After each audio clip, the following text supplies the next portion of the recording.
first in a series of 5, our Fall Integrated Design Lab series here in Boise, Idaho. Glad to see a good turnout here. Hope we have a few watching the video stream tonight.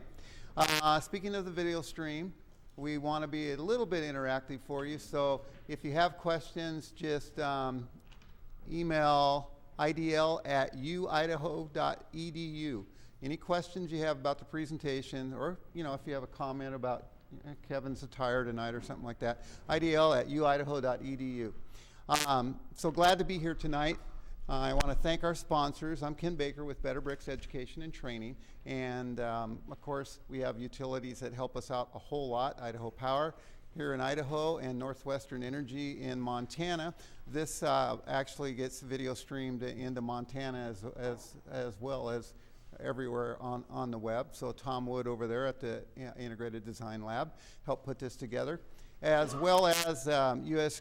Green Building Council Idaho helped us with this, and Idaho Urban Research Design Center and the Office of Energy Resources. So we have a lot of good partnerships when we're putting together these sessions. We don't just kind of make them up ourselves, although Kevin always has really good ideas. I keep referring to Kevin because he's our speaker tonight.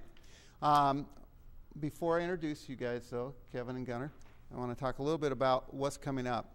Thursday, October 15th, right now we're staggered about 2 weeks apart. Thursday, October 15th, we have design implications of the 2030 challenge, and I've looked through that presentation. I really like it, and it's going to give you a lot of good information about not what the 2030 challenge is so much, but what are the implications of trying to get there with our buildings. And we have Terry Egner coming for that. He's a good friend and colleague, and he always does a great presentation. And I'll take you out one further. On Wednesday, October 28th, Gunnar set this one up, load reduction and passive strategies in the Northwest, and that's David Goldberg from Mitham Architects in Seattle, and what I understand is he's really good and knows his topic too, so come back for those, and then we're going to have another session or two after that. I don't have it written down here, but come back for our sessions. In 2 weeks, October 20, 21st, 22nd, 21st, 22nd, 23rd, we will have the Idaho Energy and Green Building Conference. It'll be right here in Boise. For architects that want CEUs, there's going to be lots of CEUs there. It's a good conference. It's the 23rd year. You can register. You can find the agenda and register at idahocities.org. So check into that. Well, let's get into tonight's session, because I know you got a lot of information for us. So tonight's session is kind of a long title, comparing daylight simulation techniques using radiance simulations, DaySim, and physical models in architectural practice. So it's basically about modeling and software for daylight simulation. And we have two very experienced presenters tonight. We're kicking it off actually in the lab with lab folks. Right to my right, Kevin van den Wymelenberg, that I think most of you know. And to his right, Gunnar Gladix, and our great lab folks and architects and presenters, and go for it. What do you say? Yeah. All right. Ken, thank you for the introduction, and thanks for coming tonight. The topic is really near and dear to my heart. This is what got me from assuming I was going to be an architect with a capital A or a designer with a capital D to getting really hooked on building science, the topic of daylight simulation. I've been working in the area since I guess I began at University of Washington in 2000, and so almost 10 years or so under my belt in this particular area. And this is the bread and butter work of what we do at the lab. We think daylighting is the sort of wedge into the integrated design process. And if you do a good job daylighting, you should be able to save significant energy from lighting, either capturing or keeping out heat gain, and creating comfortable places for people to live and work. There are two objectives for tonight's presentation. The first is to get you familiar and to just visually do a big visual dump of information so that you see the type of processes that are available at your fingertips, either here in the lab or in your own office, for doing daylighting evaluation. And the second is hopefully to send you away with a little bit of an understanding about the strengths and weaknesses of each of the tools. The evening will be in 3 chunks. The first chunk is a very quick shotgun of several different daylighting analysis strategies. I'll roll through 6 or 7 slides. Then I'm going to turn it over to Gunnar for the middle section, which will be looking at daylighting analysis through several of those different different tools, through the lens of each tool. And he and I will be tag teaming that, so there'll be a little back and forth. And then the third piece will be more critical evaluation about the strengths and weaknesses, pros and cons of each of the different tools. And we're going to show a story of a couple of different projects in detail, and we're going to share some information about how many hours went into the various different analysis methods. Does that sound good? All right. Any questions on the topic or the overview before we dive in? Okay. Well, I always like to give props to the lab network, not just our lab, but this information is always bounced back and forth across the various labs. Last fall or last spring, you saw Chris Meek present here on a lot of his daylighting work from the lab in Seattle, and I would be remiss if I didn't share that this is a collaborative effort of all the labs here in the Pacific Northwest: University of Washington, University of Oregon, Montana State, Washington State, and University of Idaho. Okay. This is the quick shotgun on all the different techniques. Many of you have been here in the lab and have used the Skybox just over to my left. This is a physical model in the Skybox, and at the top you're going to see photocells. The little black dots are the photocells that record the quantitative information, and then the graphic. This is actually a library an airport in Pocatello by HDR Architects, and the graphic information is photographic captures. The Heliodon, we're looking at direct solar gain. This gives you some insight to glare, and it gives you some insight to the effects of passive solar heating or overheating. It's also using physical models in our space. It's a tool over there. We use a rotating table and a fixed light source, and we essentially are just capturing videos or stills. Ecotect used to be a standalone piece of software, now has been purchased by Autodesk, and it's still an additional cost when you buy your Autodesk suite. You don't just get it, but it is working on increasing its interoperability and whatnot with Autodesk.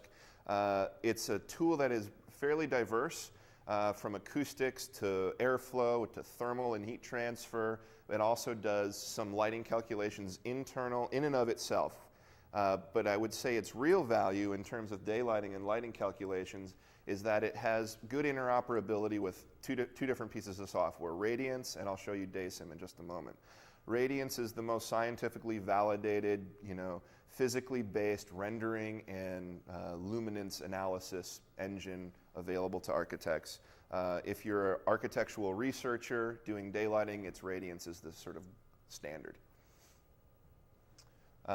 DaySim uses Radiance as an engine, but what it does is it allows for dynamic analysis. So Radiance is going to give you one point in time. This image here is, October 21st, September 21st at noon on an overcast day, and you can see these contour lines for different outlines of lighting, and here is an image represented in false color so that you can map various levels of luminance or brightness. That's the light coming toward your eye, or to the camera in this case, relative to different spots in the scene. So you can see it's brightest out the window and darkest, in this zone just next to the window.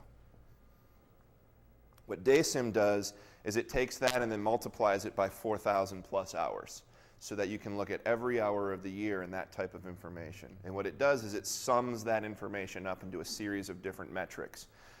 Then you can take those files and bring them back into Ecotect and get images like you see here on the right of the screen. There's 2 or 3 metrics that I'd like to introduce you to. We're going to talk about them a few times: daylight autonomy, useful daylight illumination, and daylight saturation percentage.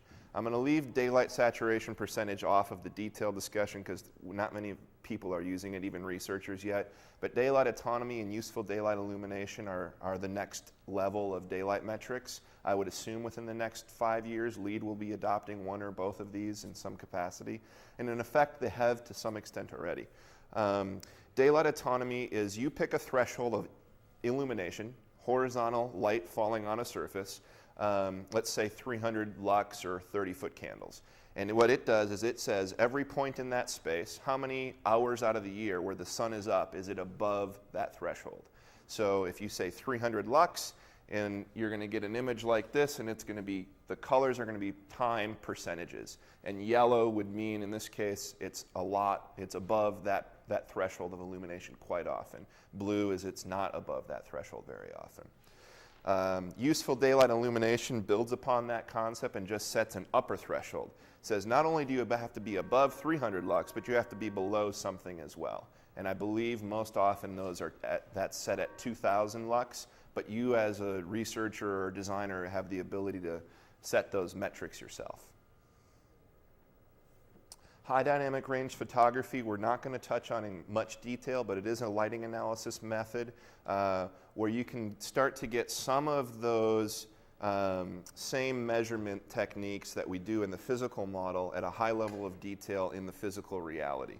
So what we're doing is capturing multiple exposures and using a piece of software to press those exposures together and resolve the camera's luminance response curve so that you can create images like this that have actual lighting values every pixel. It's called luminance value, the lighting measured in candelas per meter squared. It's the amount of light coming back towards your eye. So that allows us to close the loop, right, with our physical and digital modeling to the reality and testing. And of course, you could also do full-scale mock-ups or, architectural practice and evolving your practice from building to building. Those are also very valuable techniques. Full-scale mock-ups, of course, tend to be more expensive, but if there's a specific problem, it very well could be that this might be the only way to test it. So there's been a handful of this type of work done in the Northwest in the last few years. Overcast Sky Analysis. I'm gonna keep going here just for a little while longer, and I'm gonna show you a sequence of 7 or 8 images. I'm not gonna explain in detail what happens in each of them, but essentially you'll get a quick snapshot of what design analysis in the Overcast Sky Simulator looks like. So this is a physical model out of cardboard, built about this big. We're taking photographs of various design alternatives, and you'll see skylight positions moving and translucent versus clear, and you'll get a flavor of the type of work that we're talking about.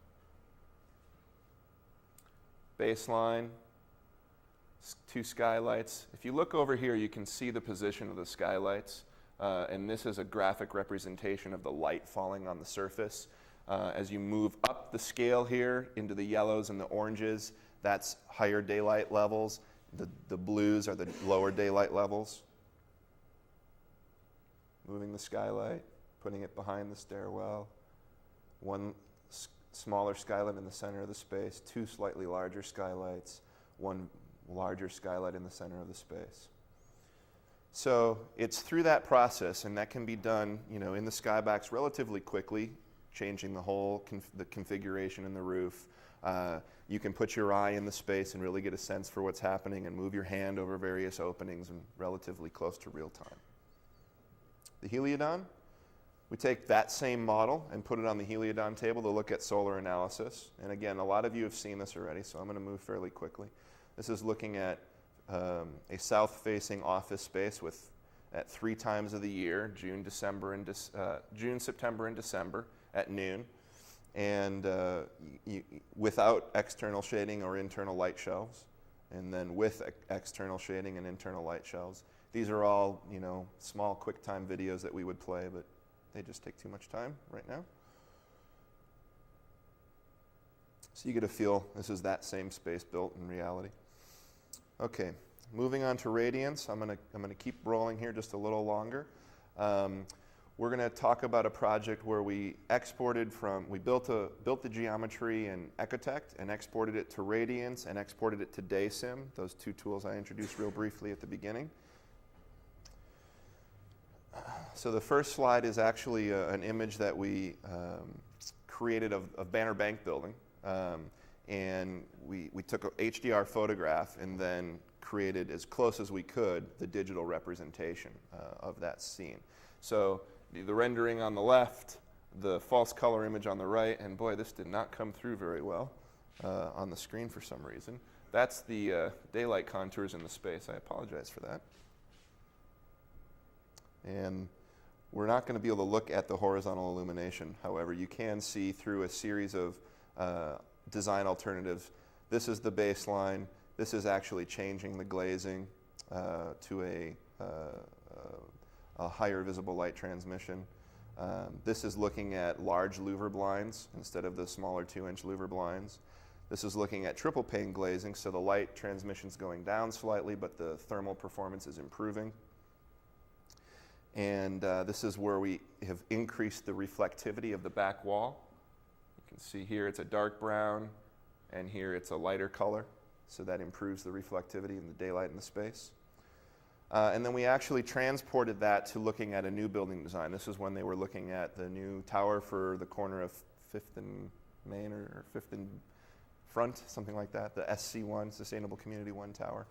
And starting, again, at a whole scale, ubiquitous office floor plate, hard wall offices at the perimeter at the starting point here.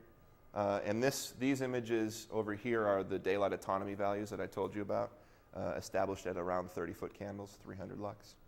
So you watch essentially the light gets trapped at the edges, and here it penetrates deeply quickly, and we move those hard wall offices to the inside.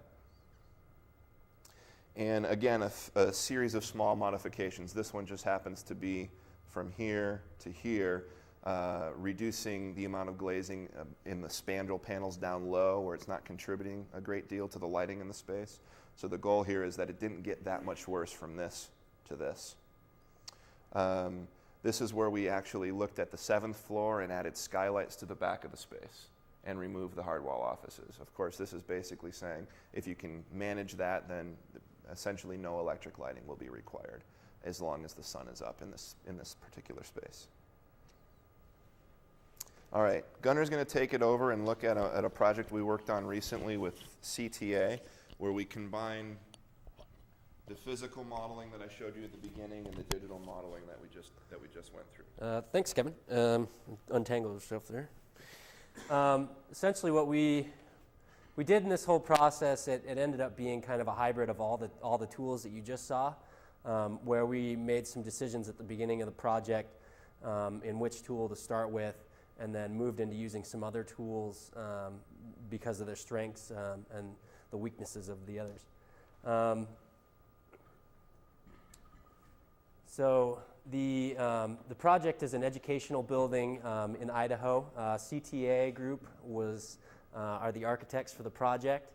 That's, again, something's wrong with that image, but the space is essentially, the two spaces that we are analyzing are essentially two large high bay spaces for a wind shop, or a wind energy education program, as well as an auto shop, auto body education program. The building itself oriented elongated east-west, with the wind shop being on the north end of the building and the auto body shop on the south side. The half there that would be on the east end is a spray shop, which didn't really need any, which was sealed off from everything, so it didn't need any daylighting. So essentially, we studied that, as well as we did a little bit of study on the corridor space for some relighting into there. We ended up working through this 3 times digitally, then moving into the physical, and then back to the digital, and then again back to some more physical stuff. Essentially, when we started the process, just looking at the building, the architects had created some marketing models, and they had some SketchUp models that we were just going to initially just take their initial design response and look at what the lighting in that model would be right off the bat. So this is that first run where we just simply took the model and looked at how much light we were going to get from the initial model. Here you can see this is a test for June 21st. We're looking at lux in this particular image. 4,000 is where the yellow starts there. You can see at the top. And lux being about 10, if you have 1 foot candle, is equal to about 10 lux. So here you can see really simple, quick images on the right-hand side there, and the illumination on the left. We looked at several different sky conditions. This is September. The images are pretty similar. This is December. You can see some of the amount of light dropping in the illumination on the left-hand side there. This is a different sky. This is a clear sky with no sun, and this is when we were first reading the new lead metrics, and didn't realize that we did a clear sky with no sun, which isn't possible in the real world. But we've fixed that since, because we were just reading that for the first time. So this is a situation that couldn't happen in the real world.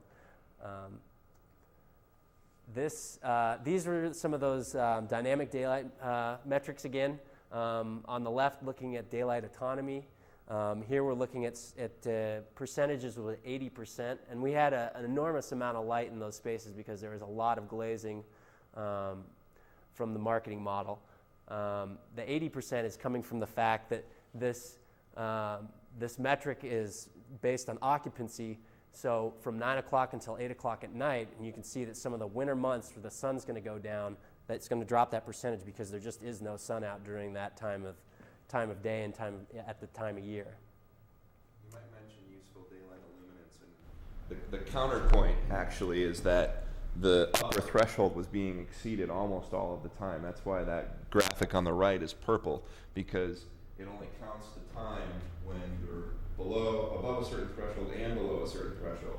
So right, that particular threshold was 100 to 1,000, I believe, is that threshold there. So that's why it's either way too high or too low, and then so that's what the chart on the right is kind of showing you, that you're either way above or too low.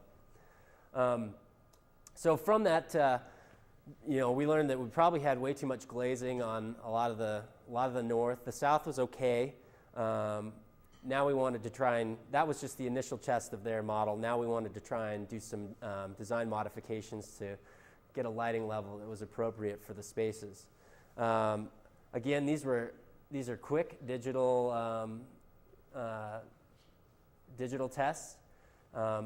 Here we tested a few different modifications. This again is the same thing that we looked at. This is the baseline.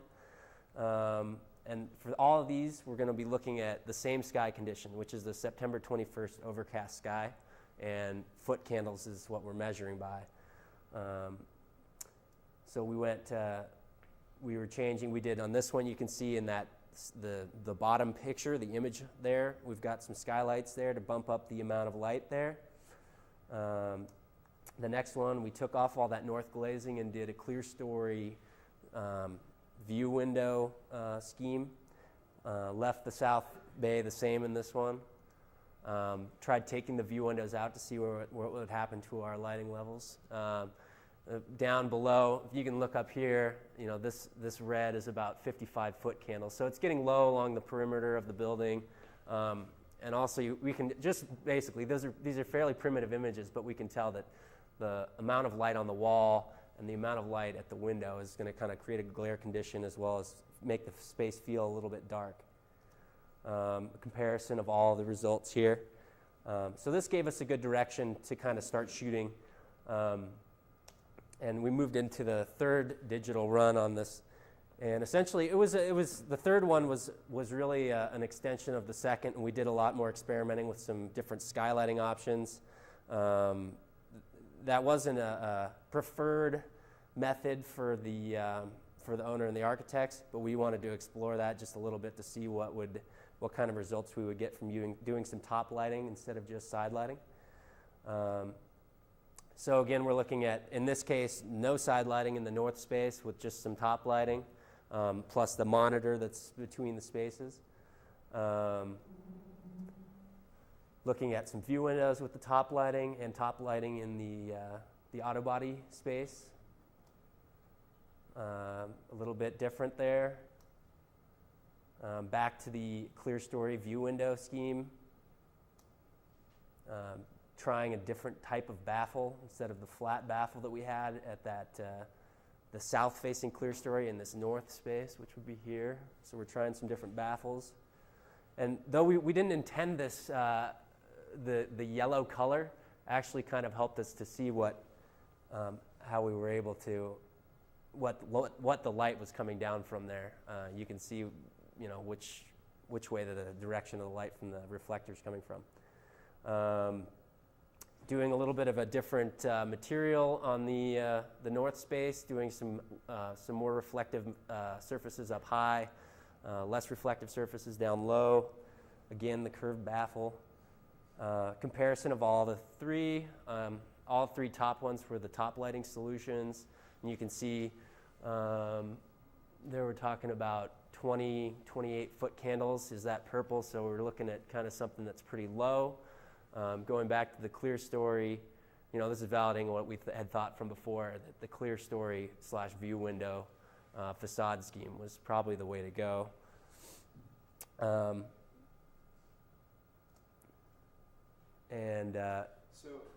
Yeah, go back up for just a sec. Can I grab this mic? We're good. If you back up a couple of slides to some of those renderings, that's fine. Yeah. We were looking at these, and I was feeling like, geez, I just don't believe it. I see these numbers over here, and these look pretty good. We're in the neighborhood of 55, 60-foot candles much of the year. We did some runs at different times, but even on an overcast day, we were in 55 to 70-foot candles probably across that space. And those values seem to be much brighter in my mind's eye, if you will, than what I was getting out of these renderings. And I've always had a little bit of trouble with the renderings because, you can adjust the brightness of the rendering with a little slider bar. You can shift the exposures. You go from one computer screen to another computer screen, and they look different. And if this is intended to be a design decision process, what do you trust? How do you trust it, right? So flip through the next few slides. Yeah, and we weren't really sure about these, so that kind of molded the direction that the process took. Back down to these. What we're leading up to is that we decided, well, geez, even though we've done a fairly detailed amount of digital simulation, we still are missing those physical models out of the skybox. So we've come back and decided, well, we need to do those. And that's really our calibration. I trust our calibration from our skybox. We haven't had the chance to do a lot of these digital simulations, see them get built, analyze them, and then build up our internal consistency, if you will, or our trust in the tool. And so here you can see some images. 2001, these are physical models and digital realities. 2002, 2003, same project. 2004, this is a gym we worked on with CTA. 2004, 2005, this is a head start. And these were the original models that we built, and we didn't realize that they were going to have these wild interior finishes. So we took the old model, it was still sitting in the basement, and we slapped on some colors to give us a feel for, okay, and then again, we felt like it was pretty good. Go ahead. Next one. 2007, this was the first model that we've done this high-level, detailed Ecotech Radiance Day Sim type work on. These are the renderings we took out of it in 2007, and we were just out there a couple of months ago. The building's finally open, and we were able to photograph it. So this was the only test of reality or reality check that we've had to get under our belt before we're working on the project that Gunnar is talking about. So for all those reasons is why we moved back and looked at the skybox again. So having that knowledge and that we were looking at images that we weren't really sure of, we went back to CTA with that last digital round, and we decided that we wanted to work on a physical model that depicted the kind of schemes that we were thinking were going to be the best. CTA built and developed a daylighting model that we were going to test. which is our physical version. So we ended up running 14 different permutations of the physical model. Got to that, those images here, hopefully, once this works.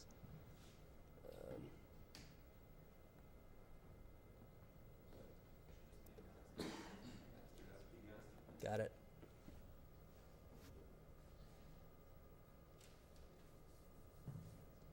Is that opening? That's right.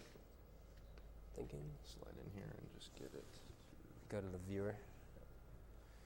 So we were back to where we were on. We were about to start looking at the physical presentation that we did. And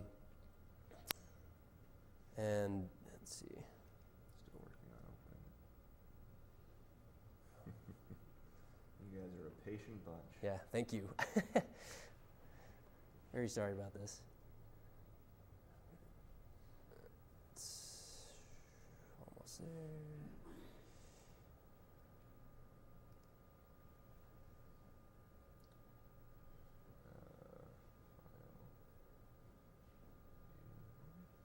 Anyone see full screen here for me? Slideshow, there we are. Okay. Spacebar.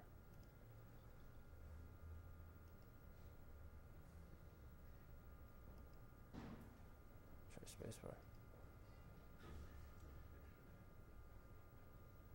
We're going to do this.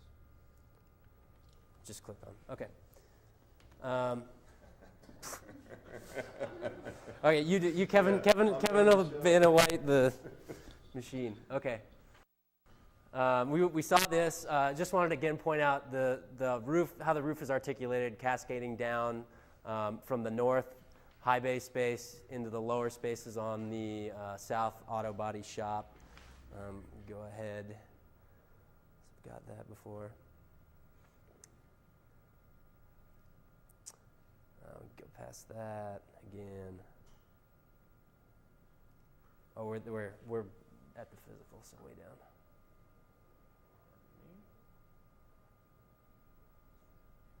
Past. Keep going. Okay. So essentially, the model is split into two spaces. The model is actually right there. The north end. We wanted to look at a couple different options. Mostly we were looking at the size of the openings, so taking that digital information that we knew was going to be pretty good and trying to refine it into an actual height of the window, where it was in relationship to the wall, the height of the clear story versus the height of the view window, as well as what kind, if any, baffle to use in the on that south-facing clear story. So here you can see this image is a smaller opening at the top in the clear story, smaller opening view window with no baffle. You can see nothing blocking any direct sun penetration from the south there. You can see this actually it was still pretty good. Where this is a daylight factor, so this is a percentage of overall illuminance from the outside illuminance.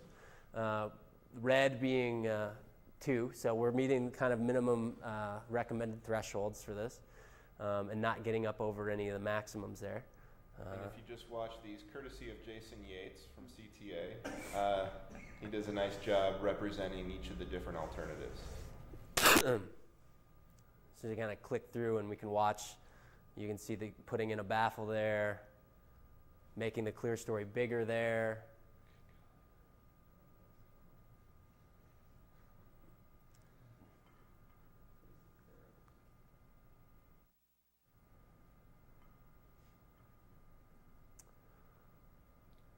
Modification 4, looking at different north-facing glazing. That was the same glazing with a flat baffle.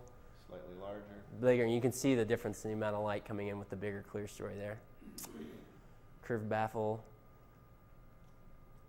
Comparison of all the different spaces, you kind of see mostly they ended up being because of the resizing the windows to be bigger and bigger, getting brighter and brighter as we went along through the different modifications. Illuminance on the work level, on the work plane. And you can see that the 5 and 6 have jumped way up into the about almost a 6 daylight factor at the perimeter there, while these other these were around 3 or 4 in the middle of the room, modification 3 and 4. One of the interesting pieces about this is that in an Overcast Sky Simulator, we don't have some of the same metrics that we have in the digital tools. So it provides us some challenges trying to go back and forth and explain information between each. We have to use daylight factor in the Sky Simulator because it's a rough approximation of a sky dome. And we can look at the amount of outdoor illumination relative to the indoor illumination with some relative consistency, whereas we couldn't look at an absolute value like lux or foot candles. So that's why we have to use daylight factor. A general rule of thumb for daylight factor, depending on your building type and climate, is somewhere between the range of 2 and maybe 5. Your goal, if you're getting them above 5, you have to watch out of overglazing or potential glare or overheating or cooling concerns. So looking through all the different comparisons and keeping that, what Kevin just said, in mind, we looked at modification 4 as a kind of the preferred scheme for that space. Moving into the next space, going to the south space, we had to kind of set that modification in the north space up to be the same. So the glazing will be constant throughout on the north space as it affects the south space in the model. We will try a couple of different baffles again on this north space monitor to see how much light we can get reflected back through the relights into the south space. And then as well as testing baffles in the lower monitor here, as well as actually moving the structure and moving this baffle back in the space to see what the different lighting schemes are going to look like, as well as in the end we looked at doing a clear story over the garage doors there. So we can kind of click through these. You can see this one we're measuring just the space without baffles in the original position of the structure, and then going ahead, changing the... I'd like to just make a real quick mention that as soon as we started seeing these images, all of a sudden I felt a little more at ease. The project felt like, okay, now this is what I'm used to seeing. The daylight levels that I was seeing on the horizontal work plane finally made sense with the graphic renderings that we were seeing. We could stick our eyes inside the physical model, make sure they had time to dark adapt, and get a really good feel for what was happening. We didn't have the computer screen in between us, though it is between you and the information now. It wasn't between us and when we were watching. So we'll just look through here. We're changing the baffle in the north space, trying all 3 of those out. This was an actually putting the baffle into the south space on the monitor, different baffle, moving the structure back. You can see you're seeing through the graph, so the effect on the illumination level, on the the plane there. Moving forward. This is where we added the clear stories above clear the stories. Windows. And actually there's an external overhang, and above these clear story windows, we made that translucent on the outside of the model. I should say Jason did. And again, back to the original position of the structure and a comparison of all of them. After looking at all the comparisons, the amount of light, as far as the illumination plane went, at the work plane, it was modification 8 had the best situation where everything was above 2% daylight factor, and we didn't have any bad hotspots anywhere. So again, the only thing that we would be concerned about here is the protection from any kind of direct sunlight penetration that would be coming through the south monitor. And we'll be kind of addressing that with some of the renderings that we're going to come up on here in a little bit. And generally a daylight factor in the range of 2 to 4, 4 nearest the perimeter here. The goal of bringing these clear stories in was to try to pick up some of the illumination just inside of that lower bay. And a quick look at the actually the corridor that runs east-west between the 2 spaces. Really quickly, all of these, the doorways with the windows between the room and the hallway were staggered, and then we did things from adding some skylights from the north that are coming from the north space, and alternating them, or continuous along the whole thing, or putting the doors across from each other and doing the same kind of things with the skylights, or no skylight. We ended up deciding that the aligned door position was probably the better of the two. Good lighting from this photo, plus a kind of a visual connection between the two spaces. And I'd like to say, whenever we say we don't mean the lab. It's always the lab plus CTA. So. Yeah, during the process, we would, every time we finished, the lab would finish something, or working with CTA on something, we would go and have a meeting and talk about next steps and things that we wanted to try. One of the really interesting things that we tried for the first time on this project was that staff from CTA, Jason, who's in the room in particular, actually came over and spent a fair amount of time running through some of these and collecting some of the data themselves. This would be a composite of our three preferred situations in the south: the auto body shop, the wind shop, and the corridor. This is a composite of the two, the illumination on the work plane. You can see the south space is there with a predominantly 2% daylight factor, and the north space is about in the 3 and above area. Then after we had finished that, we felt like we were in a good spot, but we wanted to actually take our process a little bit further to try and, self-validate the digital and see where we could get those renderings, since we didn't like the first ones that were we weren't really paying that much attention to the renderings, the quality of the renderings at first. We were really paying attention to the illumination level, and we were kind of just referencing them for just basic kind of gross overall quality of the lighting in the space. It's really three things that we wanted to accomplish, and that's why we chose to go back and do the digital analysis again. That might have been enough from a design standpoint, but we wanted to take a look at the lead criteria, and the new lead criteria requires digital simulation, not the physical modeling. We wanted to get a better sense, like Gunnar was saying, of our own internal process and see if we can convince ourselves that these two different rendering techniques were yielding similar results. And the third piece was that we wanted to be able to tackle some of those dynamic daylight metrics that simply is not possible to do with the physical tool, with the sort of final design decision. So if we scroll forward, essentially what we did is we took the preferred situations from the physical model, updated the digital model to match them, as well as adding some details like the trusses and the mullions and doors and some other details to the model that we didn't have before to kind of give it a little bit more realism. It's essentially the same. Then we corrected all of our settings closer to the kind of specifications that CTA was talking about for the actual building.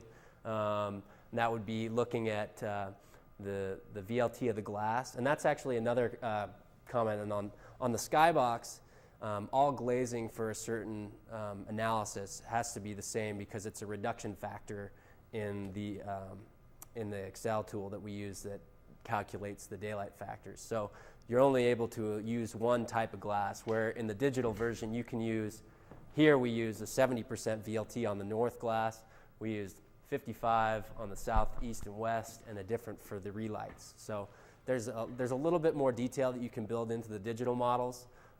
We also were able to specify specific percentages for the reflectance inside on the opaque materials. This would be the same.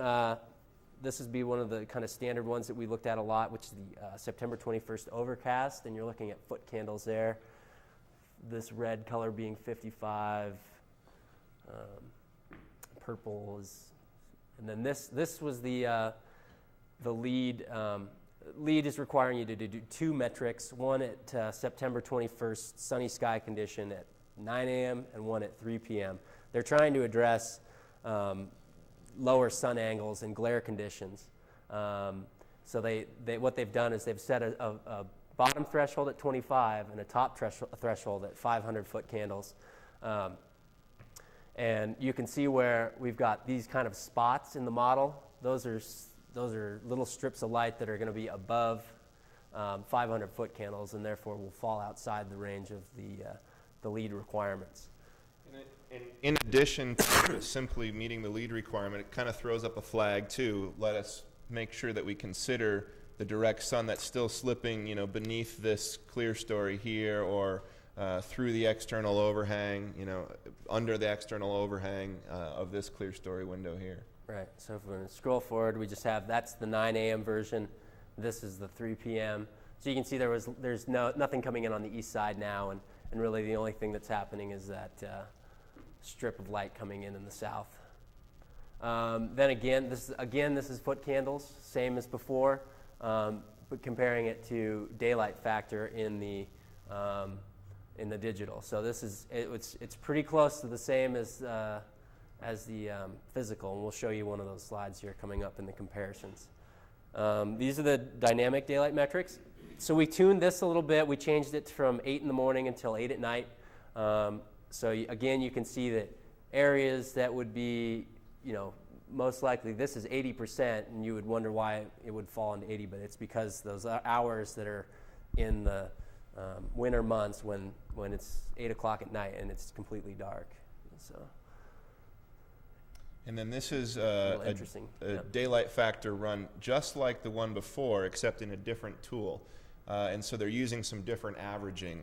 DaySim here, you can also produce a daylight factor run, like our Overcast Sky Simulator could, and so can Radiance. The previous tool here is the daylight factor generated out of Radiance.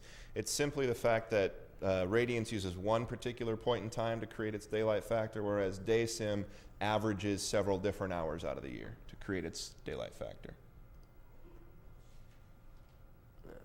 And we're going to skip that we slide. don't need that. Again, and after that, for kind of our own process and working through things, we wanted to get some sunny sky conditions on the physical model. And this week just happened to be September 22nd. So we took some photos at some different times of the day up on the roof here to get a good feel of what the lighting would be in a sunny sky condition inside the physical model. Both spaces. The last was the wind shop. This is the auto body shop. So now what? You've just been sort of led through a exhaustive, in some ways, analysis using many different tools, trying to essentially just design a well-daylit space. I don't think on any sort of everyday project would you go through that level of detail, but so we created some redundancy, I think, on purpose so that we could have an exercise like this. But what are you going to do? If you're in the Northwest, you're lucky that there are labs that have Overcast Sky simulators in every major city, essentially, in the Northwest here. But that's not the case across the whole country. Surprisingly, there is a fairly good distribution of Overcast Sky simulators. So if you're viewing this online and you work in another region, don't rule out the fact that you might have one in your neighborhood. There's one in Minneapolis. There's one at University of North Carolina in Charlotte. There's, I believe, one in Georgia. I believe there's one in Southern California at the Pacific Energy Center. So there is a good distribution of those. But then there's also the onset of these digital tools becoming easier and easier, and the promise, I would say, of BIM, and the idea that you could just take that, your building information model and run an energy model with it and run a daylight model with it. Well, it's not there yet, but it's getting there, and it's going to move in that direction. So what do you take and invest your time in? Does it have to be one or the other? I would always argue from a research standpoint, I hope it's a little bit of both. But I can understand if you're going to try to bring this inside your office, do you invest in a tool like that, or establish a satellite branch office in a territory that's got a tool like that, like the Overcast Sky Simulator, or do you get a couple of seats of Ecotect in-house and invest in the personnel resources internal to your operation to be able to do this type of work? So I'm not going to give you an answer, but we're going to take you through an analysis of that question, I think. We're going to show two projects in a fair level of detail, next couple of slides. One is what you've seen in detail already, so we'll sum that one up a little bit. A more complex study and then a simple study. Imagine late schematic design or construction design development as the more complex study, or something very early in schematic design for the simple study that we'll show you. We're going to do some strengths and weaknesses, some side-by-side comparisons, and some cost analysis. So Gunnar, why don't you walk them through a few of these side-by-sides? Okay, so again, we're looking at, on each of these slides, you'll be looking at a physical representation from the skybox or from the real sky on your left-hand side, and on the right-hand side is our revised digital renderings from our last digital runs. So here we're looking at the wind shop side. You can see this is from the skybox. That's from Radiance. If we make a couple of observations, we'd notice that, okay, this floor seems a little light compared to this floor. This whole general image seems a little bit brighter than this one. The shadowing on the... You can see the materiality difference between the lighter and the darker. The shadowing on these roof, these are HVAC ducts, much brighter in the Overcast Sky Simulator. So again, we're not completely convinced we've got these two calibrated, but we're feeling a lot more comfortable than we were in the beginning. This is back on the south side at the auto body shop. A lot of the same things, you know, you're looking at this kind of lighter floor color. The ducts are getting darker than in the physical model. But I tell my students when we're picking out, or the architects, when we're picking out the materials to make these Overcast Sky models, these physical models, there's the sort of squint test where you take the material that you're really going to use, you know, a type of paint, and you take a piece of construction paper or whatever you're going to use to represent it and put it next to each other and kind of do the squint test. Well, that same rule applies here. If you kind of squint, you can get a feel that the distribution of the light in the space between these two images is pretty similar. The intensity is slightly different, but again, that could be an issue of the graphic representation of the photograph or of the rendering on the screen. And what's also interesting to notice is when we're taking images in the skybox, the skybox model has no glazing at all, so we're looking straight out into whatever the model's giving to us. The Radiance version is actually, you know, it has the glazing, so we're looking at something that's dulling the light down a bit. Right. As Gunnar mentioned briefly previously, we do a data reduction so that the actual illuminance values that were reported in the skybox have accounted for a reduction of due to glazing or dirt or mullions and whatnot. However, when we take the photograph, it's not there.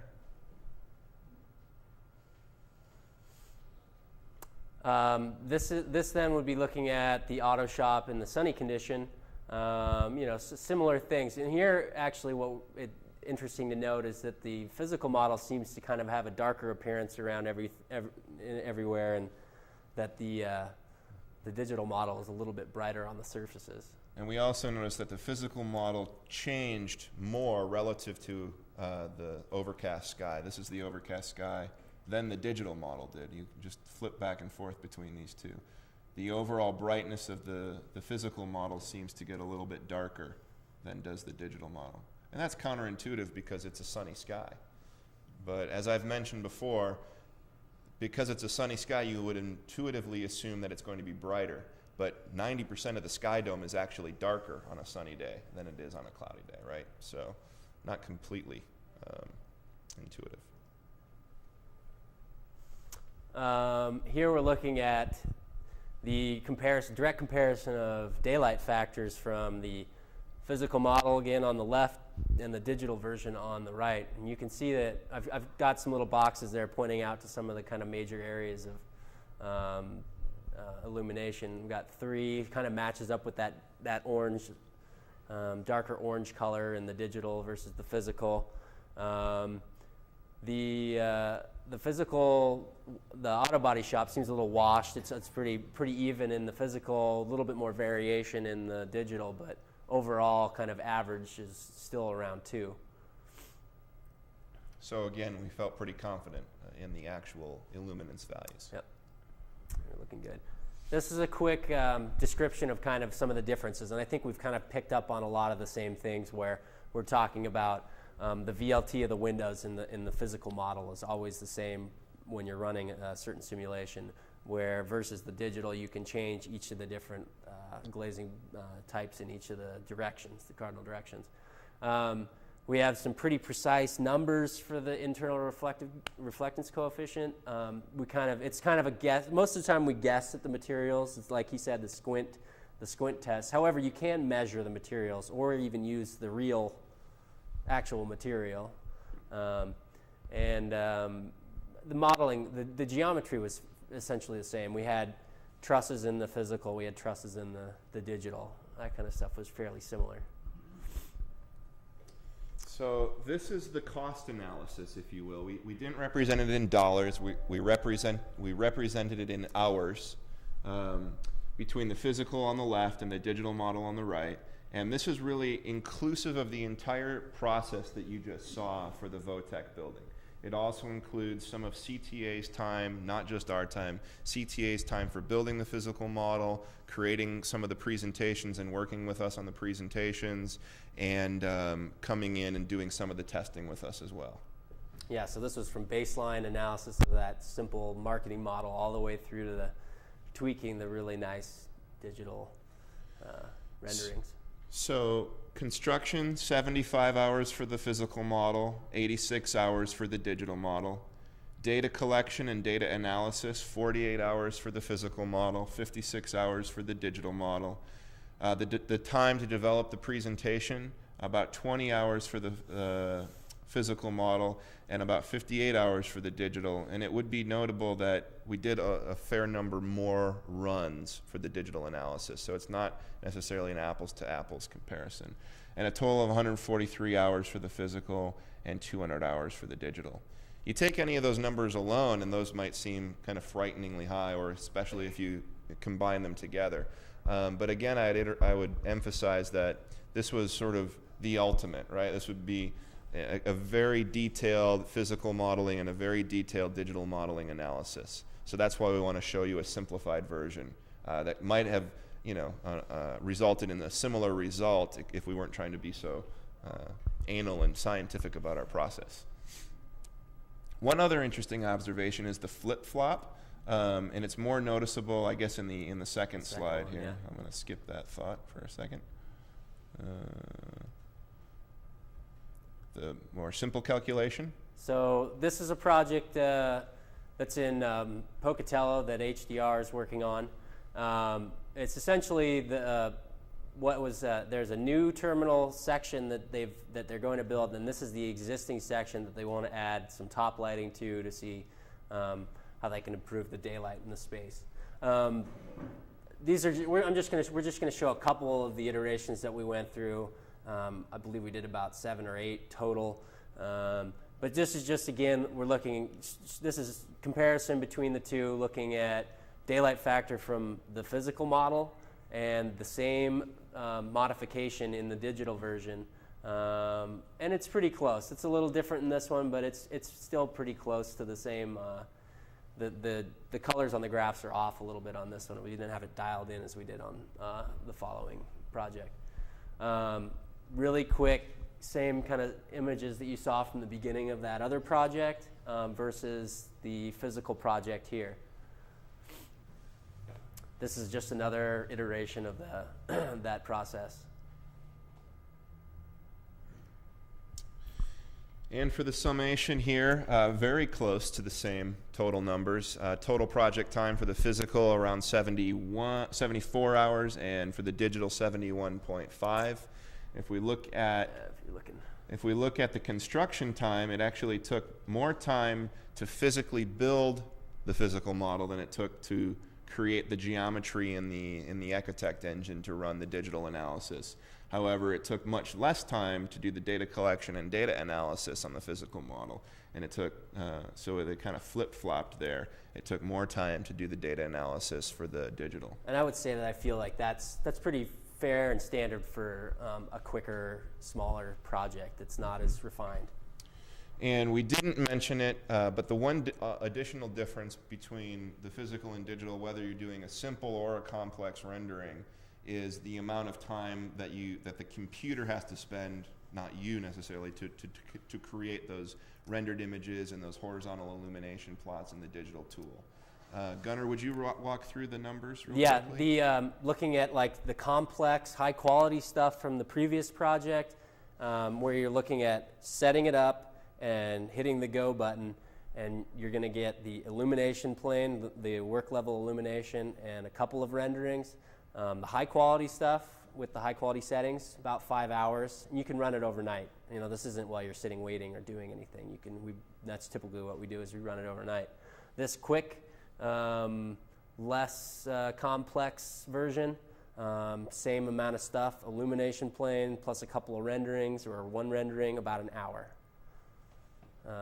And you can run these kind of and work on other stuff too if you're working on the computer at the same time.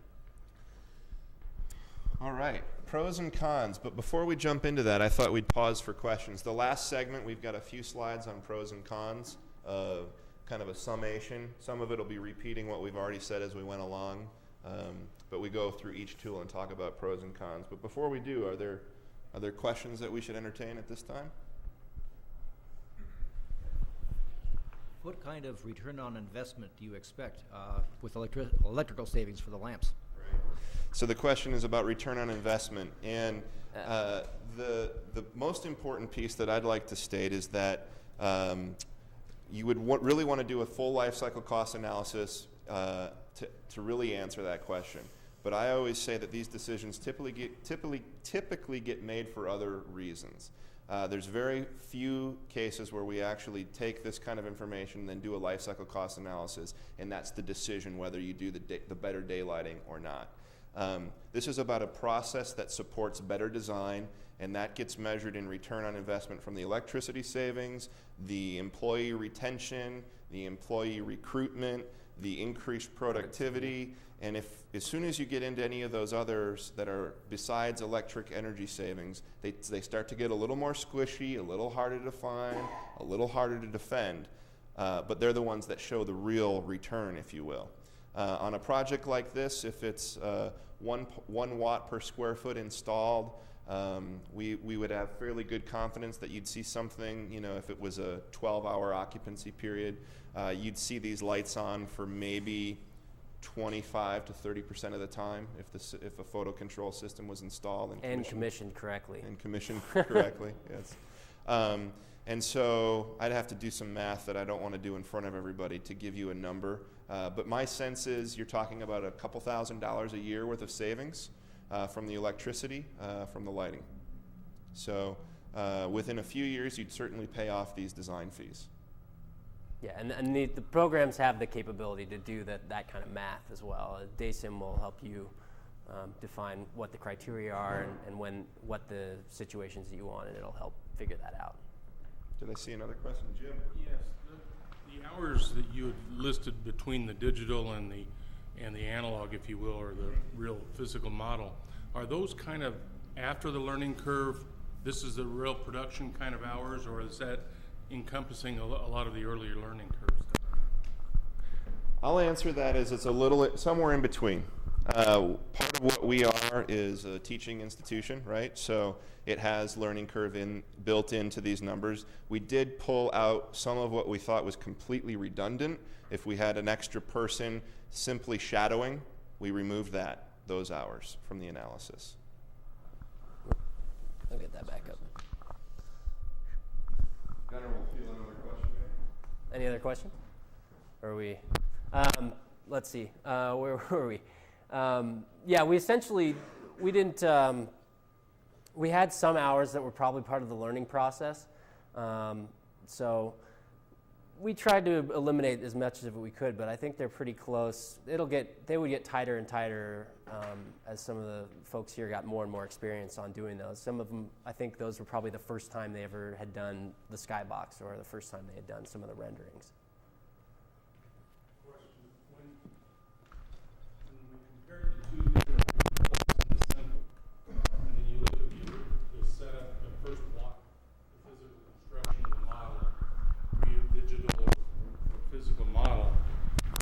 simple one struck me like I would expect to have seen it, that it takes a lot of time and man hours to build a physical model, but it should take a lot less to build a digital one. But that didn't hold true on the complex. Can you explain that? I would, my first answer is going to be that I'd like to have more projects to actually give you a better sense of that, but we had one simple and one complex. It's a small sample, right? There's something that we didn't mention also is a lot of the times when we get some of these models, we'll have SketchUp models and stuff, and we can try as we might sometimes, and I think we did it on this one as well, the long project that you saw, the really big one. We spent some time trying to just kind of directly import the SketchUp model into our tool, which usually doesn't typically work right now. So what ended up happening, we tried to do that for a while and putzed around with that for a little bit, and then we ended up rebuilding it, which is what happens kind of like a lot of the time. The other piece is that I would say we never did quick and dirty physical models. The physical modeling we did on this project was fairly detailed from the get-go, whereas on the digital modeling side, we looked at quick and dirty digital models and complex as a sort of process. So I would say that this 86.5 number encompasses a fair amount of additional permutations, if you will. Right, there are some things that got thrown out.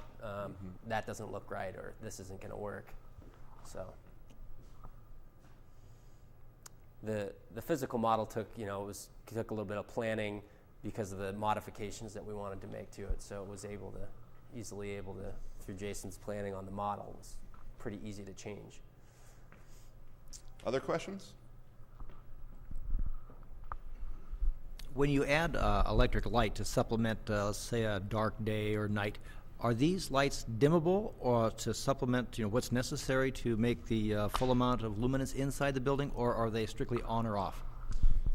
It depends on the type of space, and there's both are alternatives. So in the high bay spaces like we're looking at here, you could make an argument for having simple on-off controls. That is, once the daylight reaches a certain level, the lights switch off, and they're off through the whole day, and then when the daylight dims down at the end of the day, they switch back on. In an ideal scenario, that only happens once per day, and in that condition, it can be pretty livable. If it's a high bay space where you're doing kind of coarse level work, working on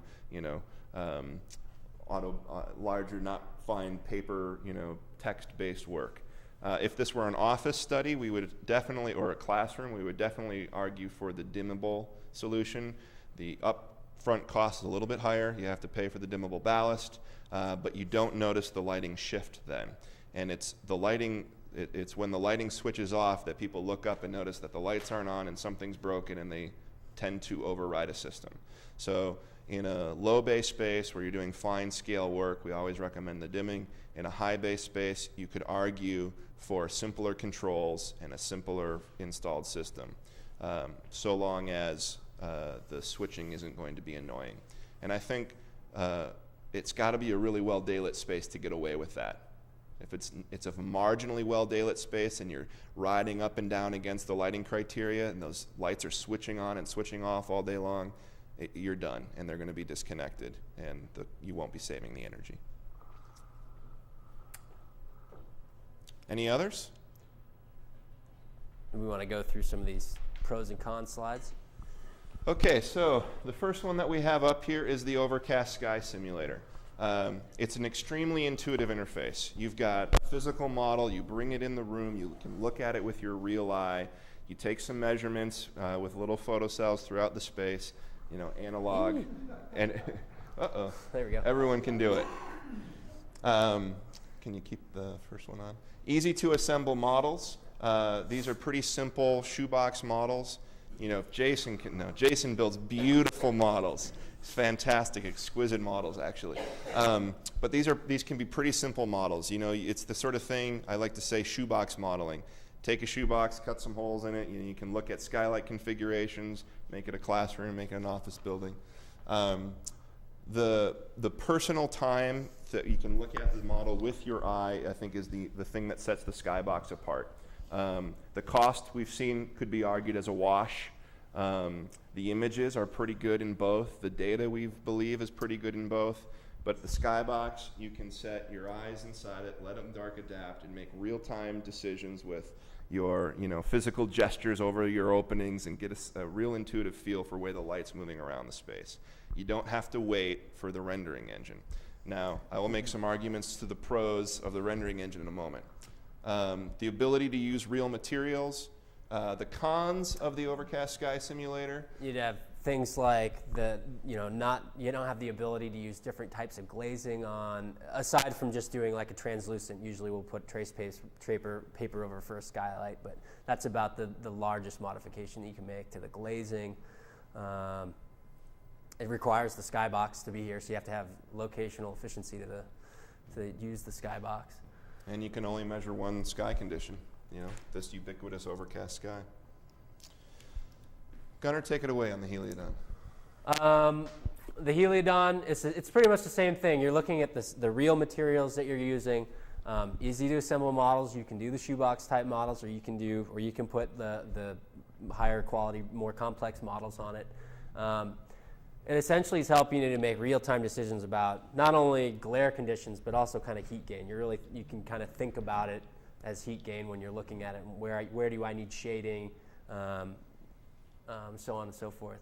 And again, the cons for this are really the same kind of things. You need to have the Heliodon. There's no quantitative data that you can get out of it. It's all qualitative. That's about it. The only quantitative data that you could get would be if you wanted to count the number of hours where you had direct sun penetration, you could do that. I'll also say that SketchUp and Ecotect and a lot of the digital tools, you can get the same type of data. The only benefit to the Heliodon is it's more visceral, real time. Ecotect analysis, a great tool. It's got a fairly easy to use interface just for its basic functions. There's detailed solar shading studies, and there's low-level interoperability right now. So like I said before, pulling stuff in from SketchUp, not working very well a lot, though it is getting easier to pull stuff in from Revit. Most of the time it's just got to be the right kind of Revit model. It's not at the point at which where you're just clicking into a tab and going into Ecotect. It has a fairly good relationship with Radiance and DaySim as far as going out to use those rendering engines. And bringing those results back in. Yes, very good visualization of those data results. It has a huge amount of other tools, thermal analysis, acoustics, climate analysis, computational fluid dynamics. Some of these things are ingrained and built into the tool. Some are much like Radiance and DaySim, where you have to go outside to a different program to do the analysis, and then you can, again, view the data back in Ecotect in a very visual way. And one of the things I'd like to reiterate is that Ecotect has some internal engines, like it has an internal daylight calculator. But what we showed you today was all done in Radiance. So we built a geometry in Ecotect, exported to Radiance or DaySim, and then brought back in to represent the illumination data and whatnot in Ecotect. Don't buy Ecotect thinking that you don't have to figure out these other softwares and you're just going to use their internal simplistic daylight calculator, because your results are going to be, leave you sadly mistaken. It's very simplistic internal rendering, right. Internal calculators. And the other thing that we always curse is it's got a very its own very clumsy geometry builder. I found that the quickest way to build models, and obviously bringing them in from something like SketchUp or something doesn't often work, but I found that the easiest way was to build it in Revit and do it that way now that they've got kind of a little bit of an integration. Build a very simple Revit model very simple, and bring it into Ecotect. Radiance, as I mentioned before, one of the pros is if you think about the scientific and scientific architectural community, this is the gold bar standard. It's the most validated. You can get very high quality photorealistic renderings if you're willing to spend the time on the material specifications.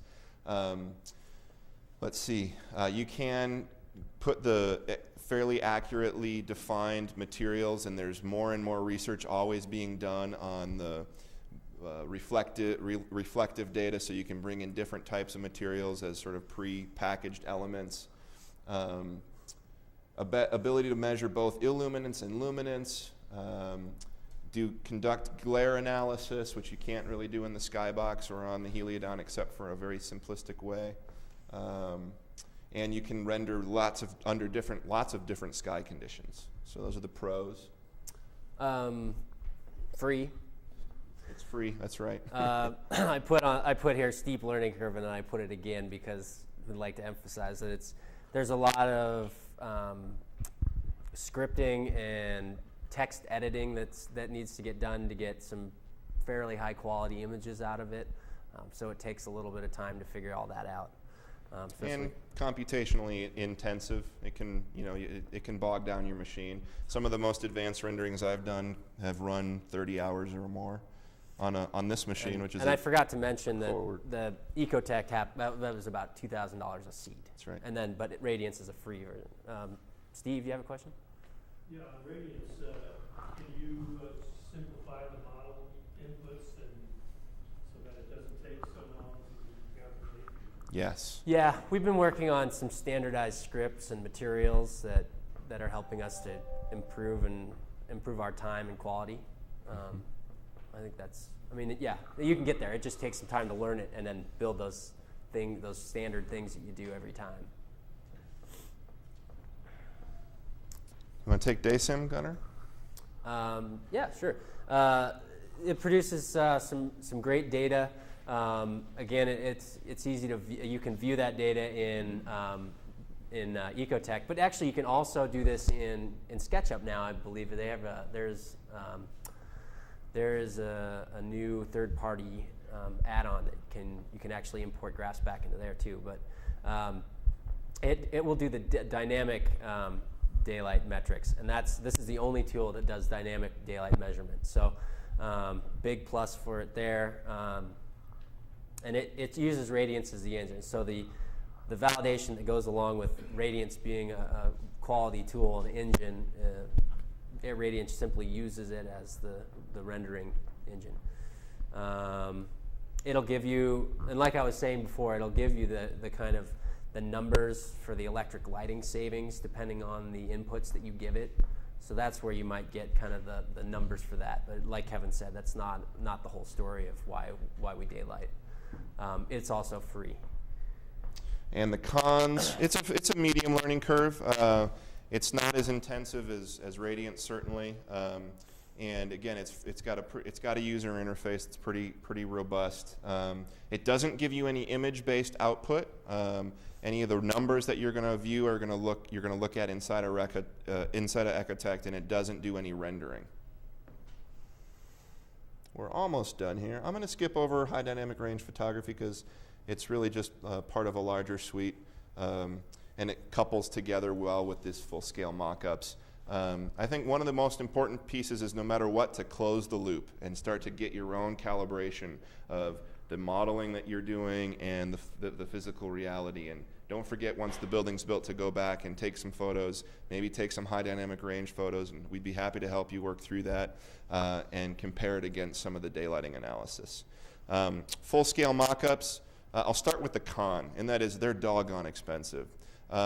We showed you at the beginning this slide with the image that showed the classroom space.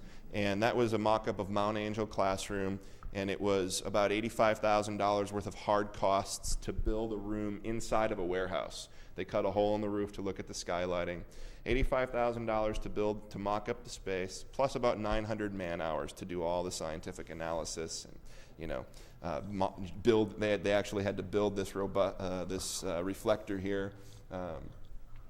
The New York Times building built a full floor mock-up before they built their building. So in really high-end projects, or like a school where you're going to build 20 or 30 based upon that prototype very often, maybe that's where that investment is worth the time.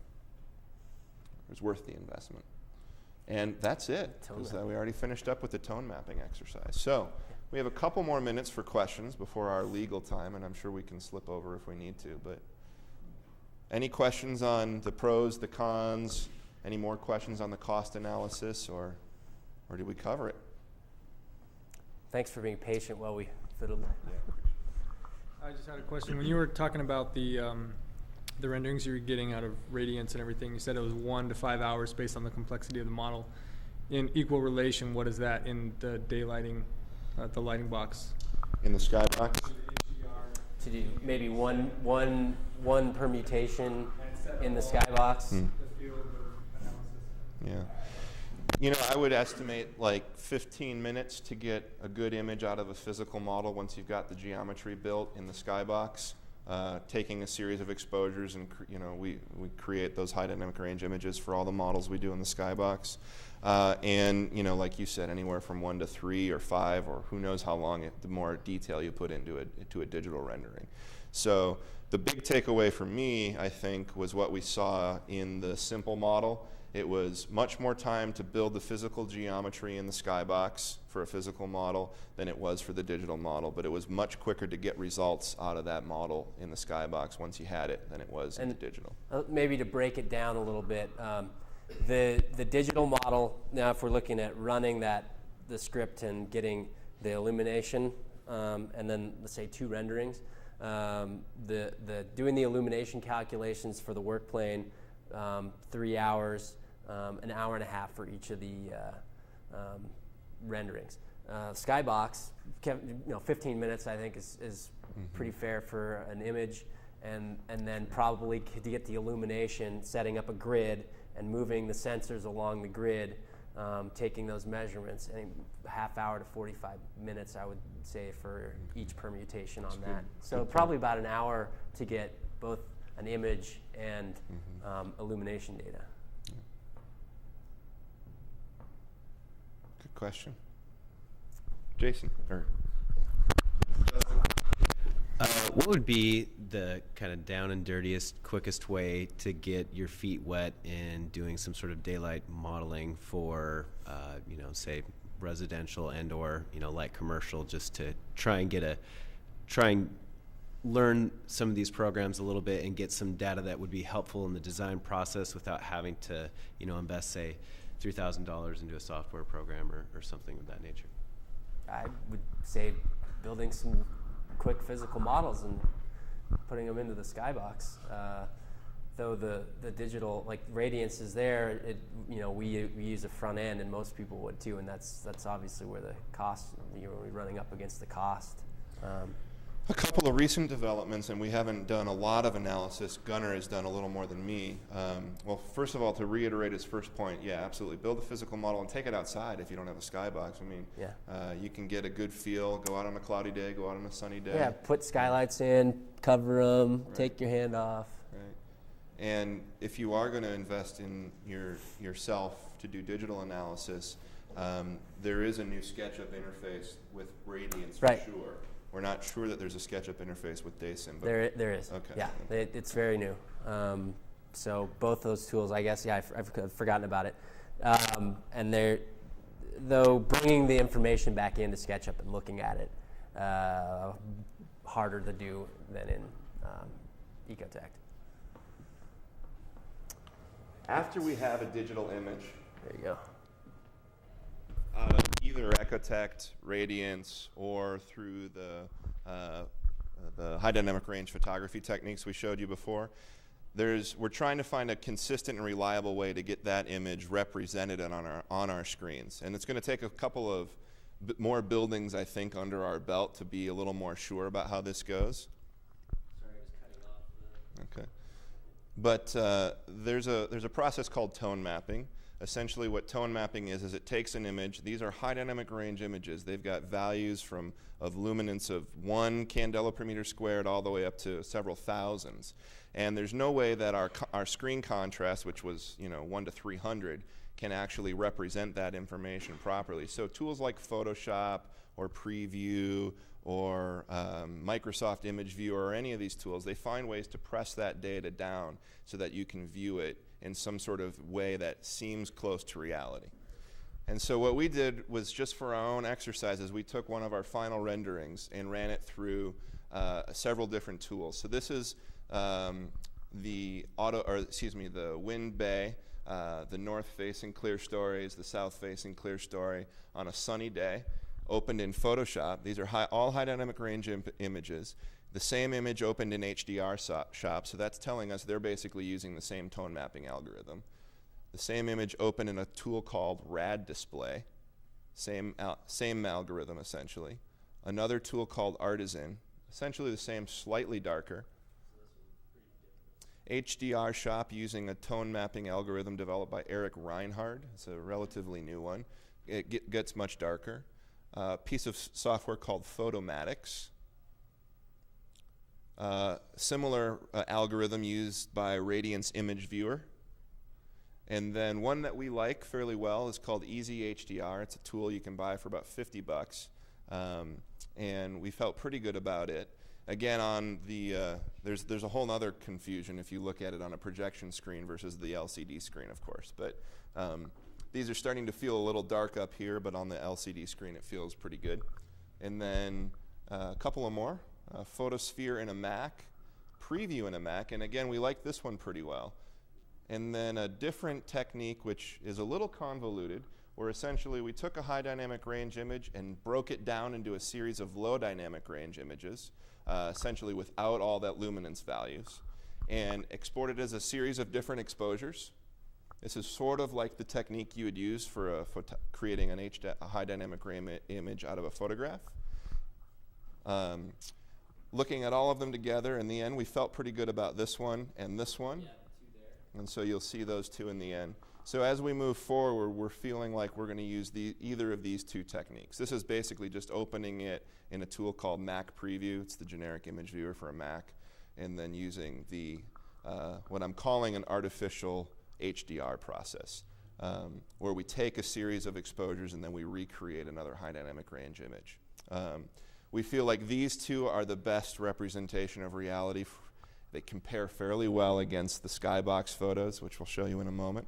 And of course, the real test will be going back to the real space and taking an image in reality.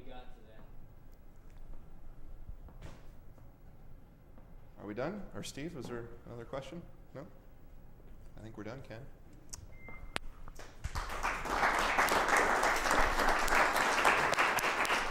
All right, I'll wrap it up. Well, thanks for coming. Kim's pointing me to wrap it up. Thanks once again to our sponsors, Idaho Power, Northwestern Energy, U.S. Green Building Council, Idaho Urban Research and Design Center, University of Idaho, Montana State University, and I'm sorry if I missed anyone else. Thanks for coming.